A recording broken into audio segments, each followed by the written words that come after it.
sa atin. Correct. Correct. Hindi naman nila napapansin. Ngayon, mapapansin na nila. Correct. Tulad na sabi mo, like, in a relationship, tulad ng pagkakaiba, tulad sa atin, super like, different worlds. Napakalaking bagay, no? You don't just, ano yung verbatim na pagkakasabi mo kanina? It's not just enough for you to be that person looking into the other person's world. Di sapat yun. Oo, kasi parang ano mo lang siya eh. Parang inaalam mo lang yung tao mag-exist pero hindi mo naman siya totoong minamahal. Kasi yung pagmamahal, iintindihin mo, hindi mo lang bastang tinotolerate siya. Na okay na yan, wala naman siya ginagawa masama. Pero hindi mo inaintindi kung bakit siya ganun. Kung bakit ganun yung pananaw niya sa buhay. Ganun. I think is one of those things that makes something love. Tinatag mo? Ay, sabi yung sorry, hindi ko narinig. Hindi na, ganun yung tunay na pag-ibig. You have to step into their world para And see makita it mo yung in your mundo own nila eyes. through their eyes. Grabe yung ganun. I think one of the things that nag-work kung meron tayo, kahit na super magkaiba tayo, is that we both commit. Yung tipong, mag-commit ako na aaralin ko si Casey. I will find ways na malalaman ko kung anong gusto niya, anong mga ayaw niya, at di yung tipong pag sinabi mong, parang ayaw ko yung ganito niyang ginagawa, ayaw ko na. Kasi yun naman ang commitment eh. Mhm. Doon napapatunayan kung totoong commitment if you're there, especially when it gets hard. Yung TJ dati, may time na makikipag-break na ako sa kanya. Kasi I was going through something personal. As in, sobrang personal. Nakabahan ako doon. Nawala akong kahit anong pagmamahal sa sarili ko. Even my relationship with God at that time was, I remember this. I refused to pray, yung kahit mag-pray on my own, hindi ko siya ginawa. It was like over a year na ganun lang. And then I realized there was this person beside me na parang siyang nagmamahal lang ng one way nung time na yun.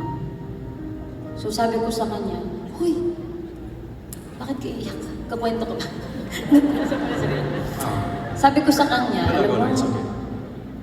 alam mo mag-break na lang tayo. Because I don't think with what's been happening with me right now, I don't think I can give you the love that you truly deserve. Tapos, ito yung moment na pinaka-na-realize ko, oh shucks, ito na yung taong papakasalan ko. Sabi niya sa akin, kasi nung time na yun, na-trigger yung conversation kasi sabi niya, love, magdasal na tayo. And I refuse to pray. Sabi ko, hindi ako magdadasal.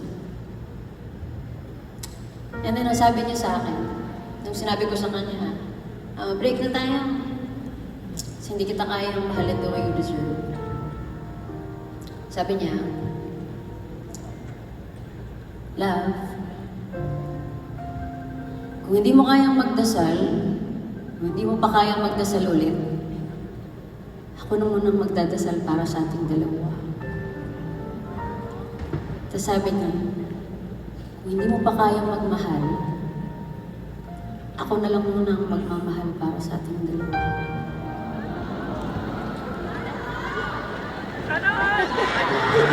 Sana all talaga.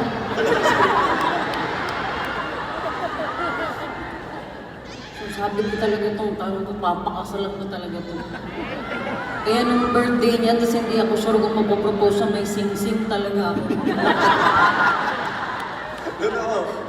After ko nag-propose sa kanya, nag-propose siya sa akin. So, dalawa kami nakaganon. Ito yung engagement ring namin. Itong ring na to. Ito yung binigay niya sa akin nung nag-propose siya sa akin. Ito yun. Ay, sabi ko, ay naku, nagko-closing remarks na siya sa birthday party.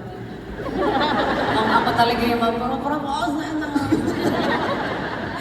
Pero nag-propose naman siya. Eh, nasa akin na yung sing-sing, so nag-propose din ako. Pero ganun, yun yung commitment. Yun yung commitment. Yung mahal mo pa rin yung tao kahit hindi naman na siya kamahal-mahal. Pero kasi naiintindihan mo na this person is just going through something. And so, sana ma-experience nyo din pong lahat ng ganong klaseng pag-ibig.